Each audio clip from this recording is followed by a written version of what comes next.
베드로전서 1장 18절부터 25절까지 제가 공독합니다. 너희가 알거니와 너희 조상이 물려준 헛된 행실에서 대속함을 받은 것은 은이나 금같이 없어질 것으로 된 것이 아니요 오직 흠없고 점없는 어린 양 같은 그리스도의 보배로운 피로 된 것이니라. 그는 창세 전부터 미리 알린 바 되신이나 이 말세에 너희를 위하여 나타내신 바 되었으니 너희는 그를 죽은 자 가운데서 살리시고 영광을 주신 하나님을 그리스도로 말미암아 믿는 자니 너희 믿음과 소망이 하나님께 있게 하셨느니라. 너희가 진리를 순종함으로 너희 영혼을 깨끗하게 하여 거짓이 없이 형제를 사랑하기에 이르렀으니 마음으로 뜨겁게 서로 사랑하라. 너희가 거듭난 것은 썩어질 시로 된 것이 아니요 썩지 아니할 시로 된 것이니 살아있고 항상 있는 하나님의 말씀으로 되었느니라. 그러므로 모든 육체는 풀과 같고 그 모든 영광은 풀의 꽃과 같으니 풀은 마르고 꽃은 떨어지되 오직 주의 말씀은 세세토록 있도다 하였으니 너희에게 전한 복음이 곧 이 말씀이니라. 아멘.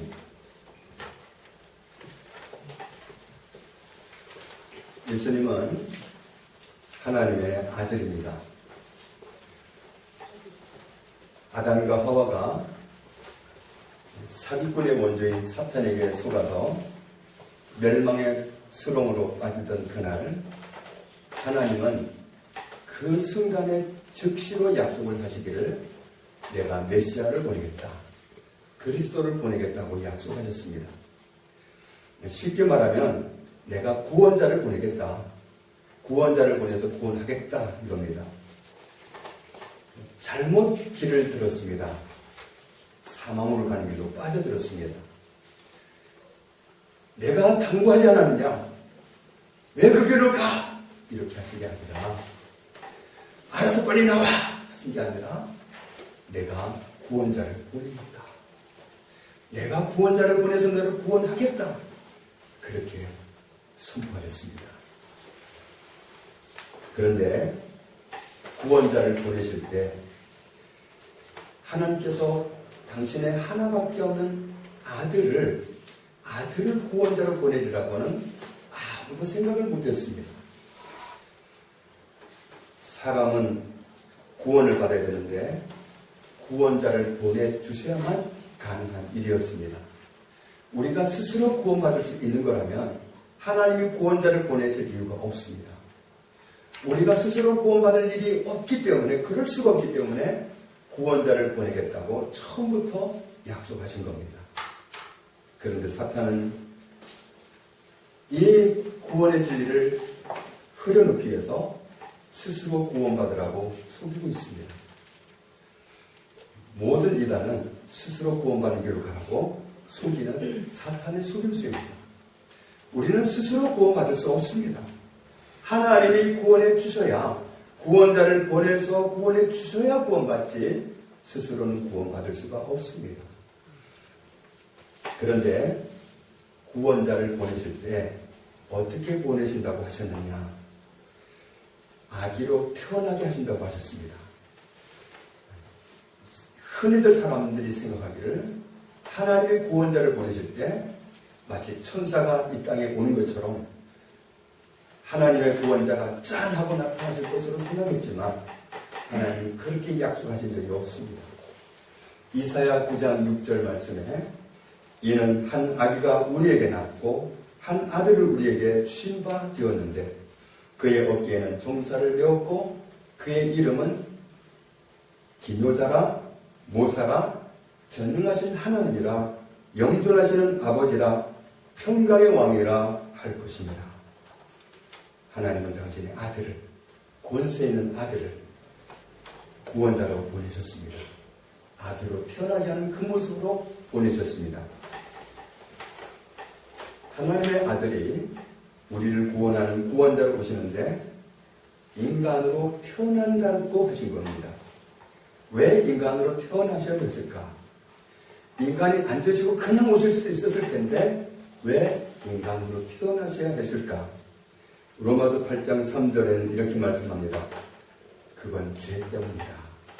우리의 죄 때문이다. 죄로 말미암아 자기 아들을 죄 있는 육신의 모양으로 보내어 육신의 죄를 정하사 육신을 입혀서 이 땅에 오게 하시고는 그분의 육신에다가 우리의 죄를 정하셨다. 그분을 죄인으로 만들었다. 이런 뜻입니다. 우리의 죄를 뒤집어 쓰기 위해서 주님은 우리처럼 육신을 입고 오셨습니다. 고린도후서 5장 21절에 하나님이 죄를 알지도 못하신 이를 우리를 대신하여 죄로 삼으신 것은 우리로 하여금 그 안에서 하나님의 의가 되게 하려 하십니다. 우리를 알지도 못하신 이를 죄로 삼으셨다. 죄를 알지도 못하신 그분을 죄로 삼으셨다. 그분을 죄인 만드셨다. 왜냐하면 우리를 의인 만드시려고. 예수님에게 죄가 넘어가는 순간에 죄인 되시고 그 순간에 우리는 의인이 되었습니다. 하나님은 이렇게 우리를 구원하시기 위해서 당신의 아들을 죄 있는 육신의 모양으로 이 땅에 태어나게 하셨습니다. 베드로전서 2장 22절에 보면 그는 죄를 범하지 아니하시고 그 입에 거짓도 없으시며 그런데도 욕을 당하시되 맞대어 욕하지 아니하시고 고난을 당하시되 위협하지 아니하시고 오직 공의로 심판하시는 이에게 부탁하시며 그분은 권세 있는 왕이십니다. 하나님의 아들이기 때문에 이놈들이 하면 끝나는 겁니다.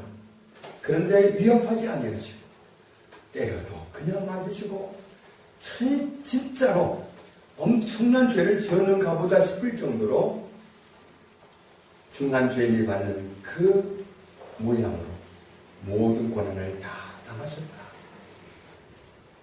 친히 나무에 달려 그 몸으로 우리 죄를 담당하셨으니 이는 우리로 죄에 대하여 죽고 의에 대하여 살게 하려 하십니다. 그가 채찍에 맞음으로 너희는 나음을 얻었나니 예수님이 우리 대신하여 모든 죄를 담당하고 그 몸으로 고난을 받으셨습니다. 예수님이 우리 대신 십자가에 죽어주셨기 때문에 우리 죄를 담당하고서 십자가에 대신 죽어주셨기 때문에 우리는 그때부터 더 이상 죄인이 아니었습니다. 예수님이 죄인 되는 순간에 그 순간에 그분은 원래 죄가 없는데 우리 대신 우리 죄를 가져가서 죄인 되셨거든요. 우리 죄가 넘어가 버렸기 때문에 그 순간 우리는 죄인이 아니었습니다. 고린도후서 5장 17절에 그런즉 누구든지 그리스도 안에 있으면 새로운 피조물이다. 이전 것은 지나갔으니 보라 새 것이 되었도다. 우리를 구원하신 예수 그리스도를 모시고 예수님 안에서 살아가게 되면 새로운 피조물이다. 무슨 말씀이냐면 더 이상 죄인이 아니라는 말씀입니다. 죄인은 하나님을 가까이 할 수 없습니다. 의인은 하나님을 모시고 삽니다. 내 죄가 없어졌다고 예수 그리스도를 통해서 내 죄가 없어졌다고 믿을 수 있는 사람이 하나님 모시고 사는 겁니다. 내가 죄있다고 생각하는 사람은 하나님 곁에 갈 수도 없어요. 옛날에 죄를 대속하기 위해서 대제사장이 백성들의 죄를 지고 깊은 성소로 나아갑니다. 하나님 앞에 나가서 이 백성의 죄를 용서해 주십시오 하고 나갈 때 그는 두렵고 떨리는 마음으로 나갔습니다.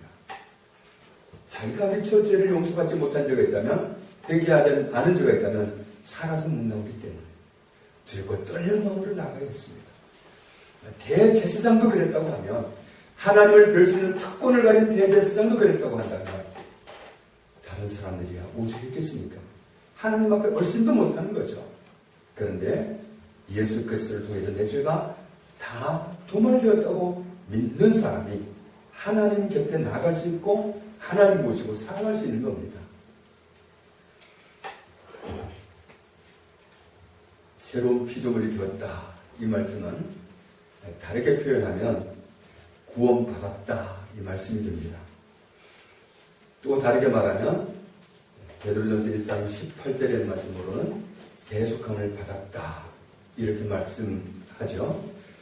베드로전서 1장 18절 같이 읽습니다. 너희가 알거니와 너희 조상이 물려준 헛된 행실에서 대속함을 받은 것은 은이나 금같이 없어질 것으로 된 것이 아니요. 19절 오직 흠없고 점없는 어린 양 같은 그리스도의 보배로운 피로 된 것이니라. 아멘. 우리는 대속함을 받았습니다. 대속함을 받은 것은 무엇으로 되었느냐? 뭔가 없어질 것으로 된 것이 아니다. 우리의 수고가 가지고 된 게 아니다. 오직 흠없고 점없는 어린 양 같은 그리스도의 보배로운 피로 이루어진 것이다. 우리의 구원은 그래서 확실합니다. 내가 뭔가를 해서 구원을 보장받으려고 하면 과연 됐을까 안 됐을까 혼동이 될 수 있습니다. 자신이 없을 수도 있습니다. 그런데 하나님이 이루셨다는 말씀이죠. 예수님의 피로 너희가 대속함을 받았다고 선포하시기 때문에 우리가 확신 가운데 갈 수 있는 겁니다. 내가 뭔가를 한 게 아니라 예수님이 이루셨다. 예수님이 너희를 대속하셨다. 라고 말씀해 주셨기 때문에 우리가 확신한 믿음 가운데 갈 수가 있는 겁니다. 대속한다는 것은 몸값을 치르고 되찾다, 속량하다 그런 뜻입니다. 속량한다는 말에서 양은 양민이라는 말을 쓸 때 쓴 말입니다. 팔려간 주인이 됐는데 돈 주고 다시 되사가지고 양민을 만들어주는 것, 이게 속량입니다. 하나님이 우리를 그렇게 하셨습니다. 예수님의 피로 우리를 되사가지고 하나님의 자녀가 되게 하셨습니다. 하나님의 사랑받는 백성이 되게 하셨습니다. 이것은 전적으로 하나님의 은혜로 되어진 일입니다. 우리의 몸값을 예수님이 치루오셔서 우리는 구원받았습니다. 예수님이 나를 속량하셨습니다. 내가 뭘 어떻게 해서 구원받는 게 아니라 하나님이 이미 구원해 놓으셨습니다. 예수님이 구원해 놓으셨습니다. 이 사실을 믿고 우리가 구원받은 사실을 아는 겁니다. 예수님이 내 죄값을 몸으로 대신 치루어 주셨기 때문에 우리는 구원받았습니다. 그래서 우리의 구원은 흠없고 점없는 어린 양과 같은 그리스도의 보배로운 피로 확정된 것이다. 로마서 5장 9절은 이렇게 말씀합니다. 이제 우리가 그의 피로 말미암아 의롭다 하심을 받았으니, 예수님의 피 때문에 우리가 의롭다 하심을 받았다. 우리는 하나님으로부터 의롭다 함을 받았습니다. 하나님이 의롭다고 하신 겁니다. 더 놀라운 말씀이 있는데 베드로전서 1장 20절을 보겠습니다. 20절 같이 읽습니다. 그는 창세 전부터 미리 아닌 바 되신이나 이 말세에 너희를 위하여 나타내신 바 되었으니. 아멘. 선악을 알게 하는 열매를 인해서 사람들이 복심각심합니다. 하나님이 잘못했다는 거죠. 한마디로 말하면 사람이 그거 먹을 쇠도 있는데 왜 만들었냐 말이에요. 하나님 생각이 짧았다는 거죠. 그건 하나님을 판단하는 말입니다. 그런데 오늘 말씀을 보면 그렇지 않습니다. 하나님은 우리를 창조하실 때 안전장치가 있는 상태에서 우리를 만드셨습니다. 창세 전에 그리스도가 계셨습니다. 창세 전부터 우리가 잘못되면 그리스도를 투입할 것을 계획하셨던 말씀입니다. 그래서 하나님이 생각해보고 고민하다가 결정하신 일이 아니라 창세기 3장 15절에 우리가 무너지던 그 순간에 즉각 선포하기를 내가 메시아를 보낸다. 내가 그리스도를 보낸다. 내가 구원자를 보낸다. 걱정하지 마라. 내가 너를 구원하겠다. 하나님은 처음부터 말씀해 오셨어요. 창세 전부터 하나님은 예수 그리스도를 통해서 우리를 구원하실 계획을 다 마련해 놓으시고 안정장치를 마련해 놓으시고 그 상태에서 우리를 만드셨어요. 그런데 감히 하나님께 잘못했습니다. 그럴 수 없습니다. 잘못하실 분이 아닙니다. 우리를 안전장치가 있는 그 상태에서 창조하셨기 때문에 하나님에게는 실수가 없습니다. 창세 전부터 알려져 왔던 안전장치가 되신 예수 그리스도를 말세에 드디어 우리의 구원을 위해서 약속하신 대로 보내셨다. 21절을 봅니다. 21절 같이 있습니다. 너희는 그를 죽은 자 가운데서 살리시고 영광을 주신 하나님을 그리스도로 말미암아 믿는 자니 너희 믿음과 소망이 하나님께 있게 하셨느니라. 아멘. 우리는 하나님께서 우리에게 어떤 은혜를 베푸셨는지 꼭 기억해야 됩니다. 하나님이 나에게 어떤 은혜를 베푸셨는지를 기억하지 못하면, 그거 잡고 있지 못하면 원수는 수도 없이 속이려고 덤벼듭니다. 하나님이 기본적으로 나에게 어떤 은혜를 베푸셨는지를 꼭 기억해야 됩니다. 그렇지 않으면 속기가 쉽사입니다. 하나님은 예수님을 우리 죄를 위해서 죽게 하셨습니다. 뿐만 아니라 우리를 위해서 죽으신 예수님을 뭐 하셨다고 그랬죠? 다시 살리시고 그분에게 영광을 주셨다. 그분을 한없이 높이셨다는 말씀입니다. 그래서 그분을 모든 이름 중에 가장 큰 이름이 되게 하셨습니다. 예수 그 이름보다 큰 이름은 온 세상에 없습니다. 하늘나라에서 그 이름보다 큰 이름은 없습니다. 하나님은 우리의 구원을 이루신 그 예수님이 너무 사랑스러워서, 그게 너무 고마워서 예수님의 이름을 한껏 높이셨는데 모든 이름보다 뛰어난 이름이 되게 하셨습니다. 장차 심판때가 되면 모든 이름이 그 이름 앞에 무릎을 꿇게 됩니다. 어떤 이름도 그 이름 앞에 무릎을 꿇지 않을 존재는 아무것도 없습니다. 하나님은 우리를 구원하신 예수 그리스도를 다시 살리시고 부활시키시고 그분을 한껏 높이셨다. 가장 큰 이름으로 높이셨다. 그렇게 영광스럽게 만드셨습니다. 예수 그리스도 때문에 우리는 그날부터 하나님을 믿을 수 있게 되었습니다. 예수님 때문에 우리의 죄가 도말되었고, 죄가 없어진 때문에 의인이 되었기 때문에 그때부터 하나님 앞에 나아갈 수 있게 되었고, 하나님을 섬길 수 있는 자리에 설 수 있게 되었습니다. 우리가 하나님을 섬긴다는 건 그건 하나님이 베푸신 기적입니다. 그건 전능하신 하나님만이 하실 수 있는 능력입니다. 지난 월요일 날 90세가 넘은 아버님을 둔 어떤 분이 부탁을 해왔는데, 아버님이 중환자실에서 의식을 잃고 계시는데 곧 돌아가실 것 같으니까 구원받게 해주셨으면 좋겠다고 초대를 했습니다. 그래서 가서 복음을 전하고, 의식 없는 분이지만 복음을 전하고 손을 얹고 기도해드리고 아멘 하고 눈을 떴는데, 그때부터 따님이 말을 거는데 몸을 움찔하고 움직이는 거예요. 이 집사님이 너무 놀래가지고 가족들한테 소문을 냈습니다. 나와가지고 흥분해가지고 소문을 냈는데 다른 가족들이 들어가서 안 나오는 거예요. 말을 걸고 건드려 보니까 반응을 하니까 너무 신기해가지고 안 나오는 거예요. 그런데 그분이 의식을 회복하고 어제는 일반 환자 병동으로 옮겼습니다. 이건 하나님이 하시는 능력입니다. 병원 관계자들이 다 놀래가지고 젊은 사람도 못 깨어나는데 90세가 넘은 그분이 어떻게 일어난지 이해가 안 된다.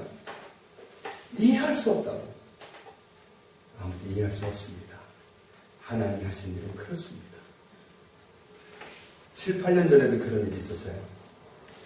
어떤 할머니가 80세 좀 넘으신 분이 병원에서 퇴원을 시키라고 통보를 갔습니다. 왜냐하면 돌아가실 것 같은데 우리 병원에서는 돌아가실 건 싫다. 모시고 가라. 아닌 게 아니라 정말 돌아가실 것 같았어요. 그래서 나와서 그 할머니가 유품 정리를 다 하시고 있는 금부치, 옷 이런 걸 다 나누시고 돌아가실 준비를 했습니다. 그런데 지금까지도 안 돌아가시고 기도해야 될 때마다 몸을 회복하시더니 다 나아가지고 작년에 90세 잔치를 했답니다. 하나님은 전능하신 하나님이십니다. 하나님은 예수 그리스도를 다시 살리셨습니다. 예수 그리스도를 다시 살리시고 그분의 이름을 한껏 높이시고 우리를 구원하신 그 노고, 그 대가를 지불한 그 수고가 하나님 보시기에 얼마나 기쁜지 예수 그리스도의 이름을 가장 큰 이름이 되도록 높이셨습니다. 하나님은 이렇게 스스로 영광을 받으시는 분입니다. 세상에는 우리가 믿을 만한 대상이 없습니다. 세상에는 우리가 소망을 줄 만한 곳이 없습니다. 찬송가 488장에 나온 것은 이 몸의 소망 무행가 우리 주 예수뿐일세 우리 주 예수밖에는 믿을 리 알 수 없도다. 굳건한 반석이시니 위에 내가 서리라. 세상에는 믿을 데가 없습니다. 어디 한 군데도 마음 둘 데가 없습니다. 어디도 소망을 둘 데가 없습니다. 하나님만이 우리를 이렇게까지도 사랑하신 하나님만이 우리를 이렇게까지도 사랑하신 예수님만이 우리의 소망이시고 우리가 믿을 뿐이십니다. 로마서 4장 25절에 말씀합니다. 예수는 우리가 범죄한 것 때문에 내 주이 되고 우리를 의롭다 하시기 위하여 살아나셨느니라. 우리를 따라다니면서 넌 의로워. 넌 의로워. 내가 내 피로 너를 정결하게 만들었어. 이렇게 하시려고 살아나셨다. 성경은 이렇게 말씀합니다. 사탄은 참 나쁜 존재예요.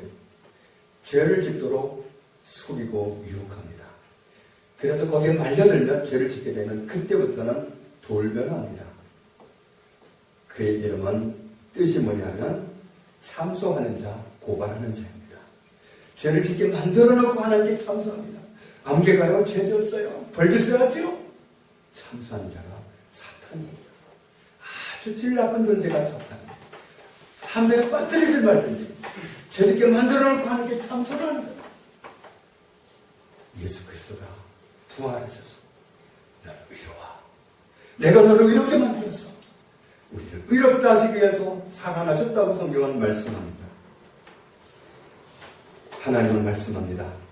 로마서 8장 1절에 그러므로 이제 그리스도 예수 안에 있는 자에게는 결코 정죄함이 없나니 이는 그리스도 예수 안에 있는 생명의 성령의 법이 죄와 사망의 법에서 너를 해방하였습니다.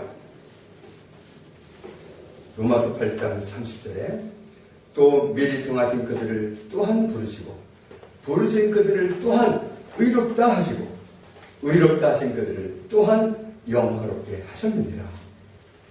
그런즉 이 일에 대하여 우리가 무슨 말을 하리요? 만일 하나님이 우리를 위하시면 누가 우리를 대적하리요? 자기 아들을 아끼지 아니하시고 우리 모든 사람을 위하여 내주시니까 어찌 그 아들과 함께 모든 것을 우리에게 주시지 않겠느냐? 누가 능히 하나님께서 택하신 자들을 고발하리요? 의롭다 하신 이는 하나님이시니 누가 정죄하리요?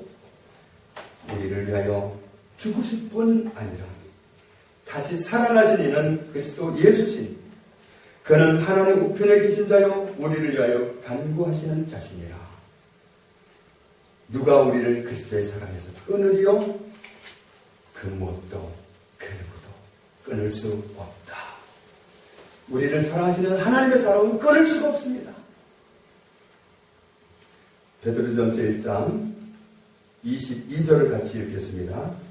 너희가 진리를 순종함으로 너희 영혼을 깨끗하게 하여 거짓이 없이 형제를 사랑하기에 이르렀으니 마음으로 뜨겁게 서로 사랑하라. 아멘. 하나님이 이루어 놓으신 이 구원의 진리를 알고 순종하고 받아들임으로 우리의 영혼은 깨끗해졌습니다. 우리는 거룩해졌습니다. 우리는 의로워졌습니다. 우리는 구원받았습니다. 우리는 하나님의 자녀가 되었습니다. 예수 그리스도의 피로 인하여서 이루어진 하나님의 은혜입니다. 우리는 감당할 수 없는 하나님의 사랑, 예수 그리스도의 사랑을 인해서 구원받았습니다. 그리고 우리를 그렇게 사랑하신 그 사랑은 앞으로도 영원합니다. 그 누구도 그 무엇으로도 중단할 수가 없습니다. 하나님을 말릴 존재는 아무도 없습니다. 하나님 우리를 사랑하신 그 사랑은 아무도 못 말립니다. 이제 우리는 우리가 받은 사랑으로 우리의 형제를 사랑하는 자리에 이르렀습니다. 우리가 서로 뜨겁게 사랑하자. 우리가 서로 뜨겁게 사랑하자. 우리는 사랑할 자리에 있습니다. 왜냐하면 우리가 그 사랑을 받았기 때문에. 우리가 하나님의 뜨거운 사랑을 받았기 때문에. 이해를 하려도 이해를 할 수가 없는 하나님의 그 이해할 수 없는 사랑. 우리가 잘못한 것밖에 없는데, 못되게 군 것밖에 없는데, 그 모든 죄를 아무것도 따지지도 아니하시고 우리의 죄를 위해서 오히려 흠없는 아들이 흠없는 예수 그리스도가 대신 우리 대신 죽게 하시고 그 피로 우리가 죄 씻음 받게 하시고 하나님 우리를 살려주셨습니다. 하나님 우리를 도리어 의인 만들어 주셨습니다. 이건 이해할 수 없지만 우리가 실제로 받고 있는 하나님의 사랑입니다. 우리가 그 사랑의 주인공이 되었기 때문에 그 혜택을 먼저 받았기 때문에 이제는 우리가 그 받은 사랑으로 우리 이웃을 뜨겁게 사랑할 수 있게 되었습니다. 우리도 똑같이 합니다. 남의 힘을 안 따집니다. 암기가요 이렇고요 저렇고요 안 따집니다.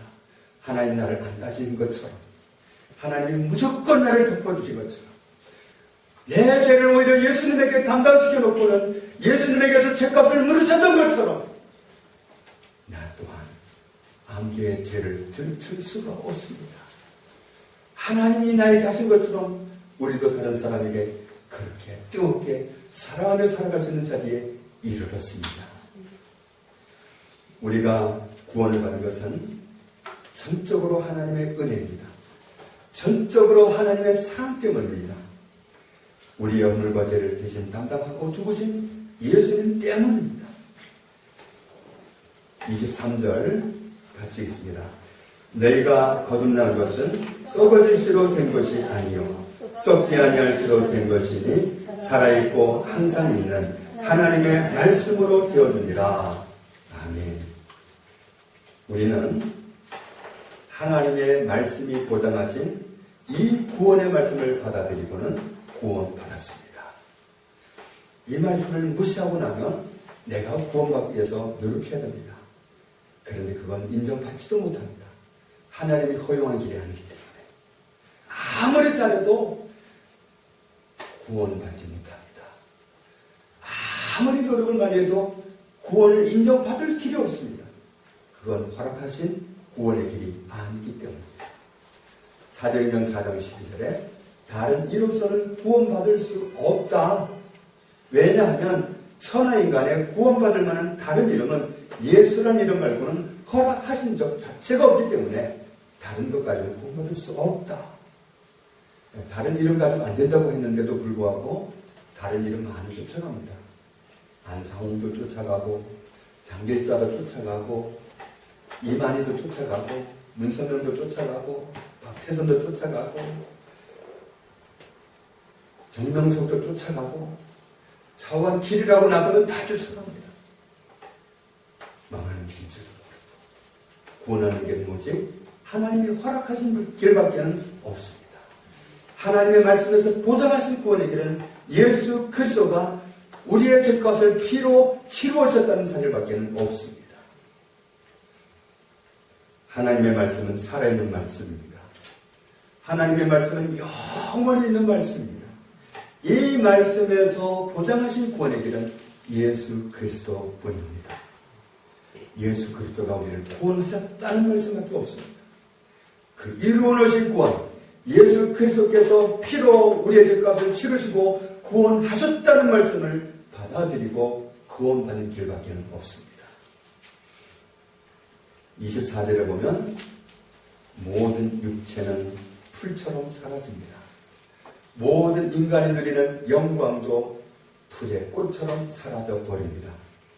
그러나 25절 말씀처럼 하나님의 말씀은 영원합니다. 하나님의 말씀은 영원이기 때문에 이 영원한 말씀이 보장하는 구원의 길, 그 길로만 가야 보장받을 수 있습니다.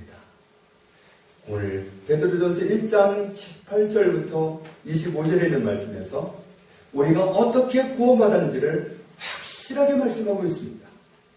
우리는 예수 그리스도를 통해서 구원받았습니다. 우리가 뭔가를 해서 구원받은 게 아니라 전적으로 예수님이 우리 죄를 담당하고 십자가에 죽으신 그 사건을 통해서 우리가 구원받았습니다. 다른 길은 없습니다. 다른 길은 가봐야 삼천포로 빠지는 망할 길입니다. 사탄이 장난치는 길뿐입니다.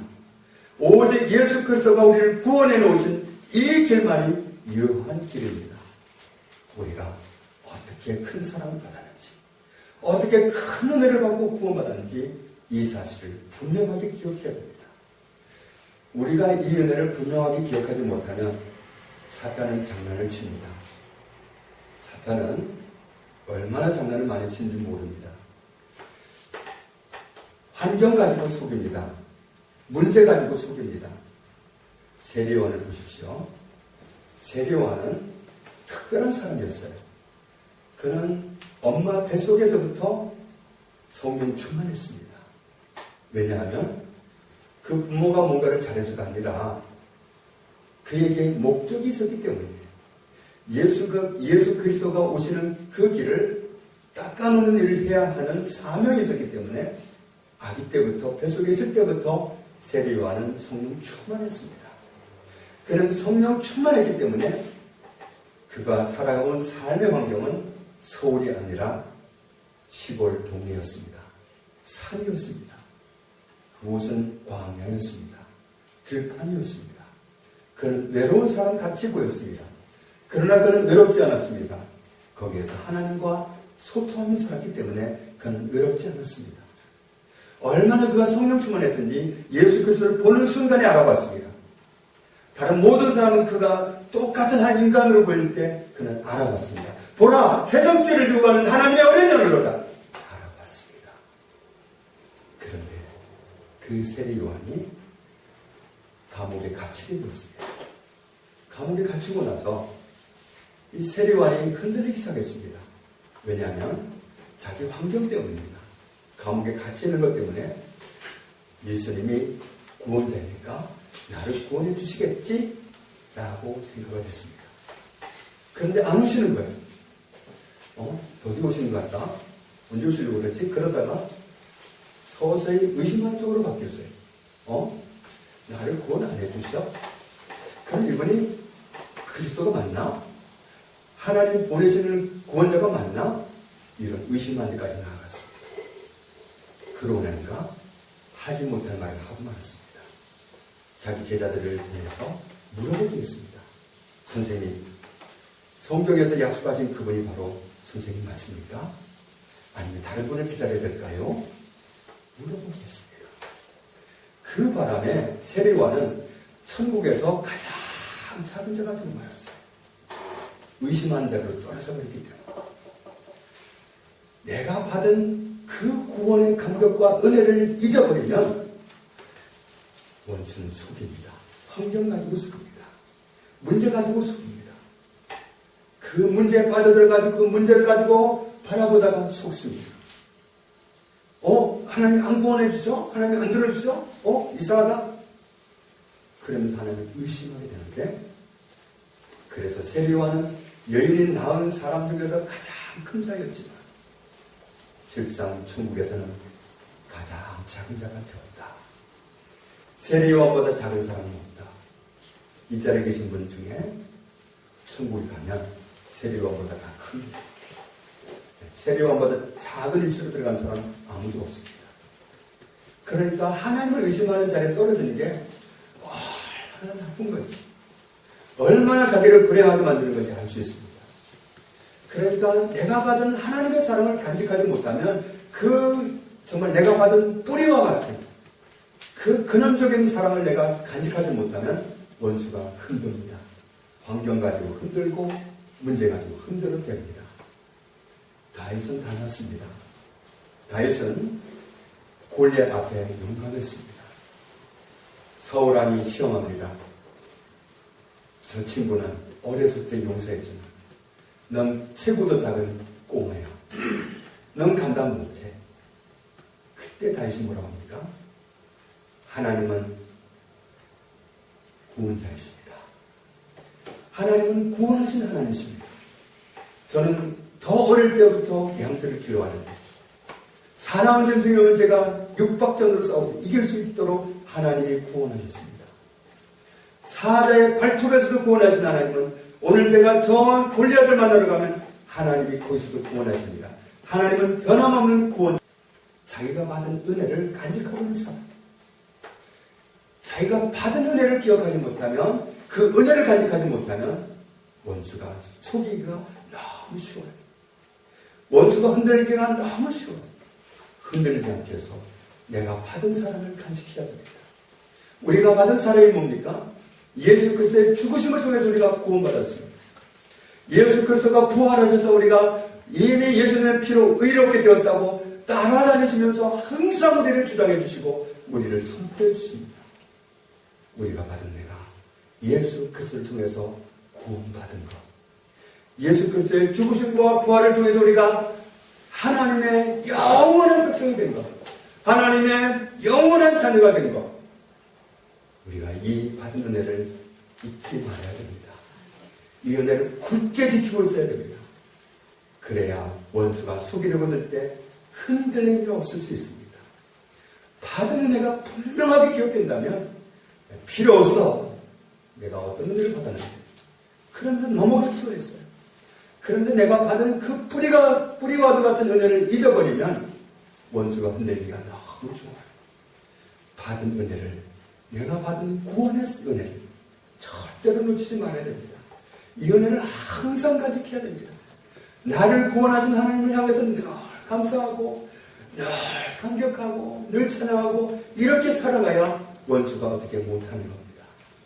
하나님이 저를 얼마나 사랑하시는지 아무도 못 말리는 것 감사합니다. 하나님의 사랑은 영원한 것 감사합니다. 아무도 중단시킬 수 없는 것 감사합니다. 이렇게 살아가는 사람이 이기는 거예요. 저와 여러분이 받은 은혜와 사랑을 항상 기억하고 원수를 이기는 삶. 주님은 죽음을 이기시고 부활하셨습니다. 우리가 날마다 원수를 이기고 날마다 부활의 삶을 사는 그리스도를 모시고 살아가는 감격의 날마다 넘치기를 주의 이름으로 축복합니다. 하나님 아버지 감사합니다. 예수 그리스도께서 우리 죄를 위하여 죽으심으로 우리를 의롭게 만드신 것 감사합니다. 예수님이 부활하셔서 우리가 의롭다고 증거해 주심을 감사합니다. 우리가 받은 은혜, 이 구원의 은혜를 영원히 간직하기 원합니다. 이 은혜를 간직해서 원수를 날마다 이기기 원합니다. 부활하신 주님과 더불어 날마다의 삶을 승리하며 살기 원합니다. 예수님의 이름으로 기도합니다. 아멘.